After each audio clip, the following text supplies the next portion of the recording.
महाराष्ट्र चुनाव की घोषणा हो गई है। इलेक्शन कमीशन ऑफ इंडिया की तरफ से एक बहुत ही बड़ा ऐलान अभी किया गया है। ये हाल फिलहाल की खबर है जो हम आप तक पहुंचा रहे हैं। 20 नवंबर को मतदान होगा और 23 नवंबर को रिजल्ट होगा और उसी दिन 23 नवंबर को ये ऐलान किया जाएगा कि आखिर महाराष्ट्र में कौन सरकार बना रहा है। सबसे पहले तो मैं आपको शेड्यूल बता दे जाऊँ जो कुछ इस तरह से है कि जो गेजेट नोटिफिकेशन है वो 22 अक्टूबर को शाया कर दिया जाएगा। इसके बाद जो नॉमिनेशन है वो नॉमिनेशन की प्रक्रिया 29 तारीख को शुरू होगी और जो भी कैंडिडेट जो भी उम्मीदवार अपना किसी वजह से नामांतरण वापस लेना चाह रहे हैं वो 4 नवंबर से पहले अपना नॉमिनेशन विड्रॉल करा सकते हैं।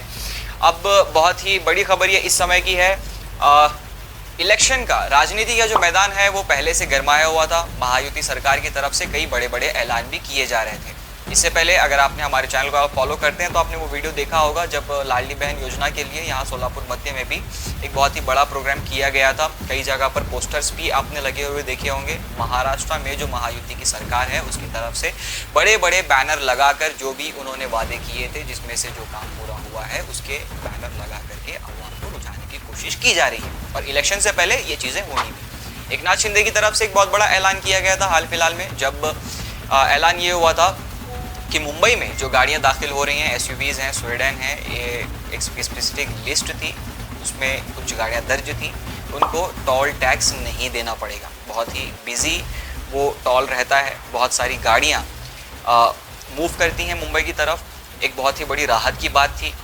अब चुनाव से पहले ऐसे कई सारे काम जो किए जा रहे हैं, जाहिर सी बात है वो आप भी बेहतर समझते हैं, मैं भी जानता हूँ कि एक चुनाव का हिस्सा है। चुनाव जीतने के लिए चुनाव से नज़दीक ऐसे काम होते ही रहते हैं।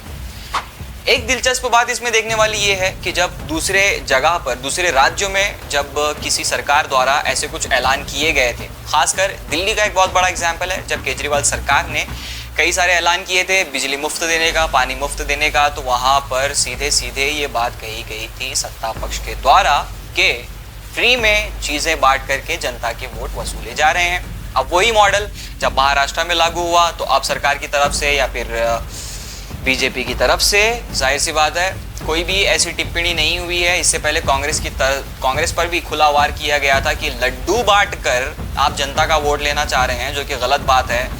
अब चुनाव से पहले ये जो स्कीम्स हैं, ये जो वादे हैं, ये जो घोषणाएं हैं, ये लड्डू ही तो हैं जो जनता को परोसे जा रहे हैं कि आप ये लड्डू खाइए और अपना मत हमें दीजिए। अब खैर बहुत ही बड़ा सवाल है कि महायुति और महाविकास आघाड़ी इन दोनों में चूंकि गठबंधन यानी कि दोनों तरफ कई सारे ट्रेन की बोगियां लगी हुई हैं जिसमें अलग अलग पार्टियां सवार हैं, उनकी तरफ से आपस में इत्तेफाक राय नहीं हो रहा है, ना इत्तेफाकी है बहुत सारी। इसकी वजह से अब देखना यह है कि क्या क्या चीज़ें सामने आती हैं। कई सारे जगहों पर जो कई सारी सीट्स हैं वो बहुत ज़्यादा इंपॉर्टेंट हैं, वहाँ पर महायुति की तरफ से कौन सी पार्टी को मौका दिया जाएगा, महाविकास आघाड़ी की तरफ से कौन सी पार्टी को मौका दिया जाएगा, ये देखना दिलचस्प होगा।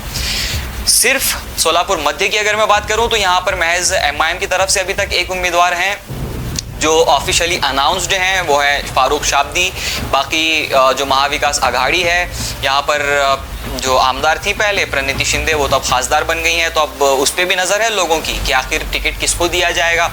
महायुति और महाविकास आघाड़ी इन दोनों में ही अब क्या क्या फैसले लिए जाएंगे इस पर जनता की नज़र बनी हुई है। आपके क्या विचार हैं नीचे कमेंट सेक्शन में हमें कमेंट करके ज़रूर बताएं और चुनाव से पहले ये जो घोषणाएं हैं इन पे भी आपके क्या विचार हैं, आपका क्या सोचना है, ये भी हमें कमेंट करके आप ज़रूर बताएं और इस वीडियो को ज़्यादा से ज़्यादा शेयर कीजिए और ऐसी खबरों के लिए बने रहिए हमारे चैनल के साथ।